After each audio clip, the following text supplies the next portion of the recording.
I said we'll make it. Welcome back. I am Hosanna Okarafo. So let's talk about the whole US and Venezuela issue and how is that going to affect. So imagine waking up one morning and you just hear that a foreign superpower has come into your country, bombed part of your country, and hours later they capture. Yeah, maybe we didn't have anything that had to do with ours being captured, but imagine that he was captured halfway across the world. What does that mean for you? What is that? What is that? Is that putting Nigerian youth at stake? People who are barely scrapping for work, safety, and future. So let's talk about in December 2025, U.S. forces launched airstrikes in the northwest Nigeria, targeting suspected militants working with bandit group. A move ordered by President Donald Trump. Okay. Days later, the U.S. troops, conducted a large-scale operation in Venezuela, capturing the president. I mean, I know he had scandals that had to do with drugs, and he was not so good, or he was not moral. Let's use the word moral. And there's just been this outrage after capturing the president, Nicolas Maduro, and sparking globally, and there was an outrage today. Young Nigerians are asking, we are shaking and asking, how will this foreign intervention shape our security, our jobs, our future? What do you guys think? Okay. I will speak as a Nigerian youth, right? I think it's sort of a mixed feeling. Yeah, when I say mixed feeling of happiness and both sadness. Happiness in the sense that, okay, let me start from the sadness. Sadness in the sense that it doesn't have to be this way. Yes, if only African leaders or Nigerian leaders can be able to step up and take responsibility, all this won't be happening. We won't be having foreign invasion, by the US government. Then, happily, why I should be happy about it is because at least we have a world power that can be able to check the excesses of government officials, right, of presidents of nations, because just imagine, in a country like Nigeria, where which is the largest population in the world, largest black population in the world, and the leaders are not meeting up to expectation, right? They are oppressing the citizens and killing a particular set of people in the name of religion or tribe, trying to take over the whole country, right? Yes. So imagine that kind of stuff, and imagine someone like the U.S. President Trump coming to save those sets of people. I think that is relieving. So that's why I said it's sort of a mixed feeling for me, basically. So I think I should go from where we start from December 25, where the bomb blast actually took place here in Sokoto. Now, do we have any evidence that bomb blast actually captured the exact location that were targeted and there were casualties? I mean, casualties in form of this particular bandits or people who are being targeted died, or maybe there are people who are injured, and because of that reduced the insecurity rate there. I think we need to start asking that question.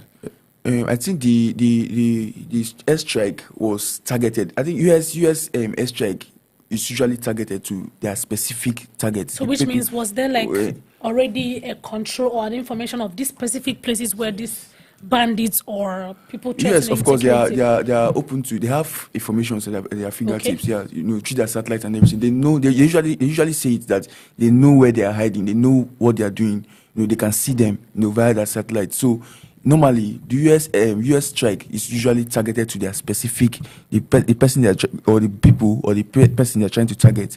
That is who they usually meet up to. They don't go outside their target. Okay, so I think that is that. So there's this talk about sovereignty is conditional if U.S. interest is threatened.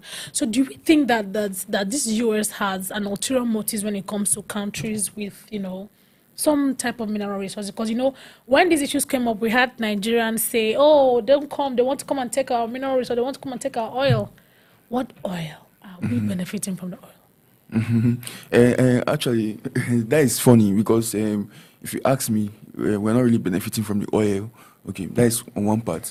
Now, talking about if the U.S. government have ulterior motives, yes, they should have ulterior motives. I think they usually say it, yes, and they should have, because going to war or invading countries doesn't cost. It costs a lot, right? It costs him whooping lots of money. And then someone said it today that the budget for the U.S. military was up to $1 trillion. $1 trillion. Yeah, so yes. Definitely for one sector. So it's like business to them. They wouldn't just put such huge amount of money and they invade.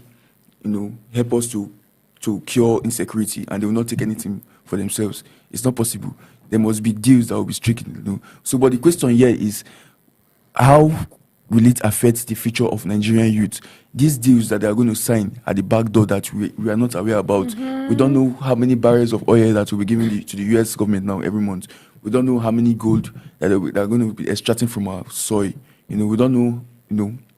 Now, why did we even need the U.S. to come in or to step in as the people that can help us solve this problem? And now we are feeling indebted to have to pay to them because they did some type of favor of sending airstrikes to where we thought or where they think or where they know is where these bandits are.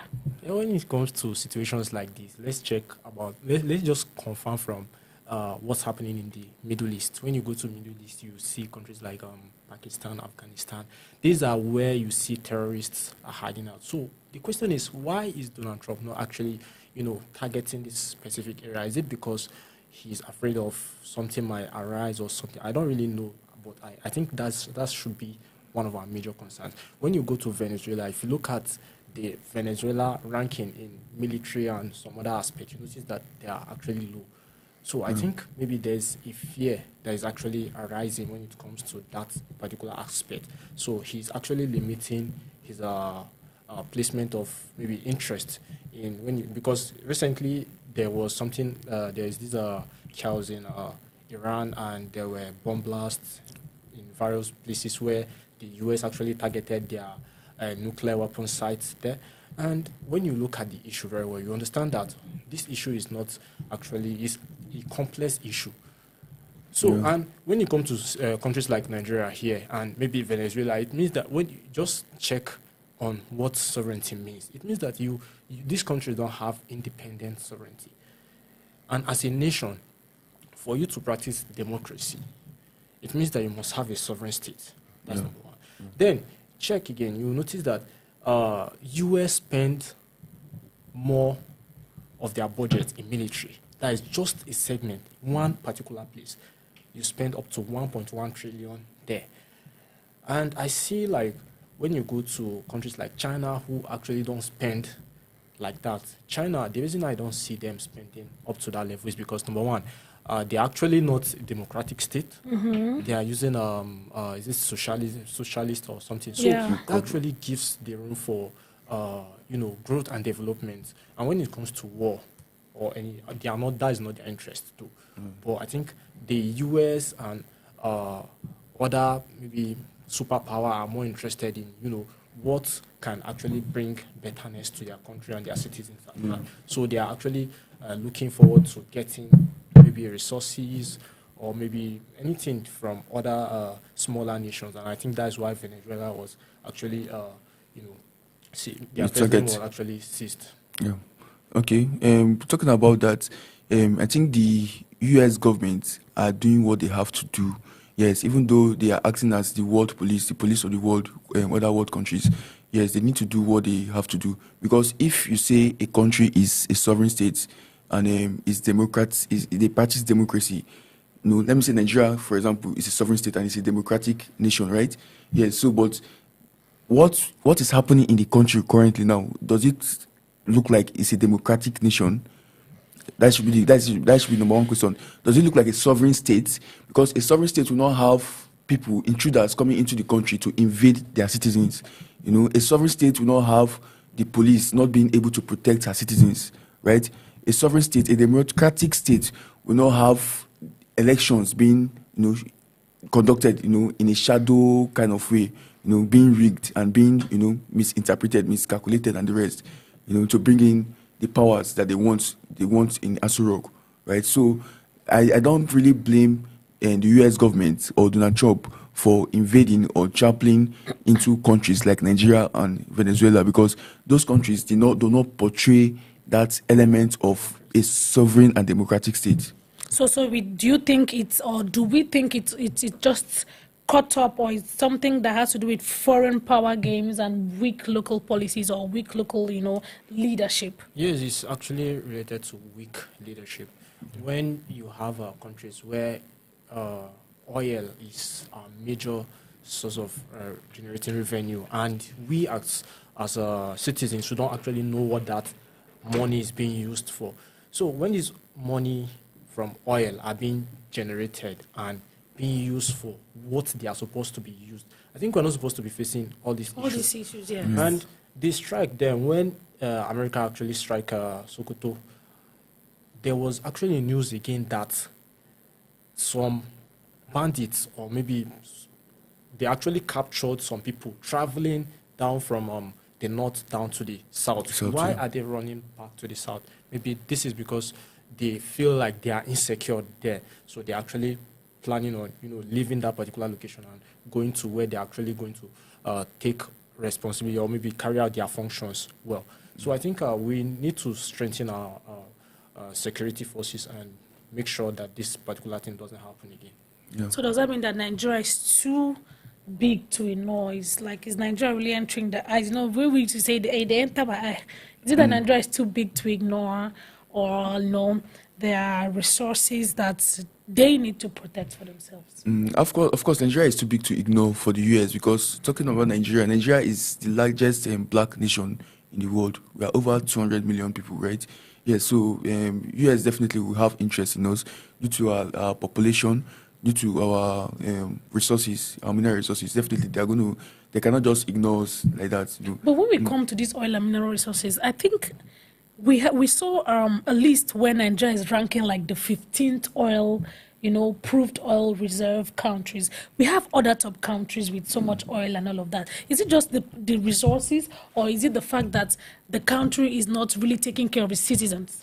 I think number one is about the resources. Yes, it's so not just. This is in the interest of the US. Yes. So which means the interest of the US is really not really to save this country, but to their own political and sovereign interests. Yes, because the US have to come up to satisfy their own interests.